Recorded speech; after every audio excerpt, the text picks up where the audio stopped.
ঝিনাইদহ জেলার এই স্থানটিতে লুকিয়ে আছেন পাহাড়, নদী, নিঃশব্দ সবুজ প্রকৃতির মায়াবী স্নিগ্ধ ভালোবাসার সুঘ্রাণ।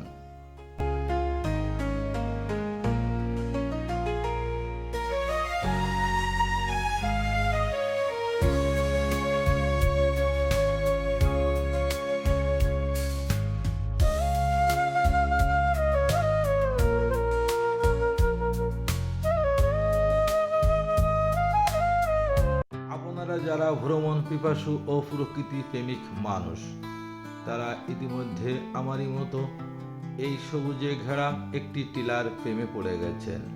কি মায়াবী একটি স্থান লুকায়িত ছিল আমার নিজ জেলা ঝিনাইদহের মধ্যে।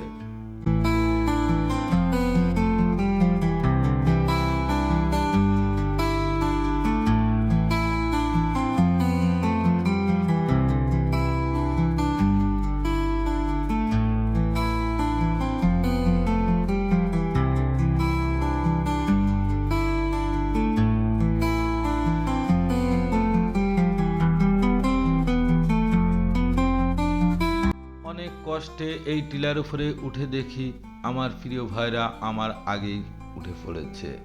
তাদের মুখের দিকে তাকিয়ে দেখলাম এই সবুজ প্রকৃতির নিঃশব্দ ভালোবাসার মধ্যে তারা নিজেরাই নিজেকে হারিয়ে ফেলেছেন মুহূর্তের মধ্যে। জানতাম না প্রেম করে বলে তুই আমারে শিখাইলি,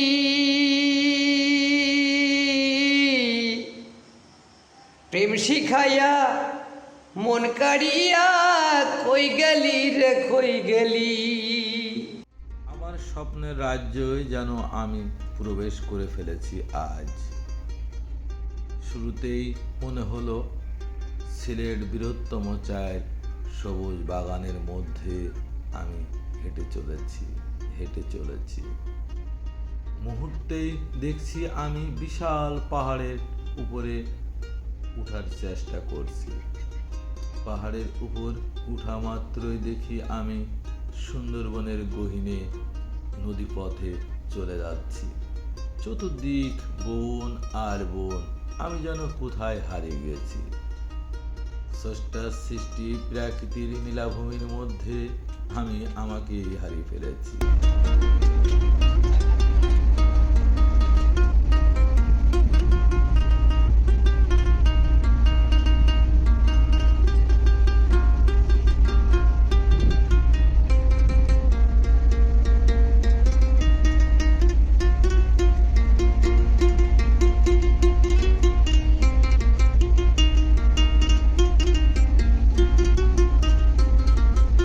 আমার দীর্ঘ বিশ্বাস আপনারা এতক্ষণে আমার মতো এই স্থানটির প্রেমে পড়ে গেছেন।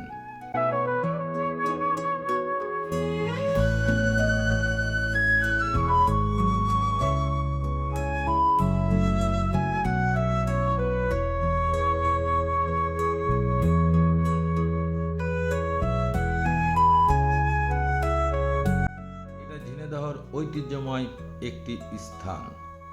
একটা সময় এখানে বাংলাদেশের বিভিন্ন প্রান্ত থেকে হাজার হাজার মানুষ দেখতে ও চড়ুইভাতি করতে ছুটে আসতো। এখনো নিয়মিত অনেক মানুষ আসেন।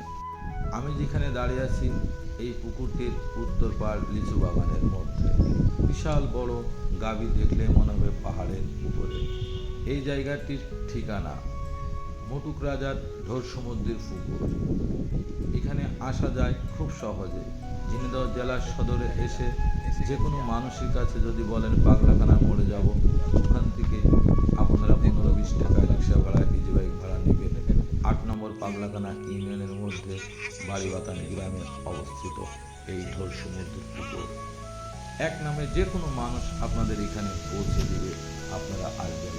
আর এমন সুন্দর সুন্দর ভিডিও উপভোগ করার জন্য আমার চ্যানেলটিতে একদিকের সঙ্গে থাকবেন। অবশ্যই এটা উত্তরের গাভী আর পশ্চিমের গাভী, যেখানে মানুষ খুব কম যায়। আপনারা অবশ্যই এই দুটি গাভী পরিদর্শন করতে ভুলবেন না।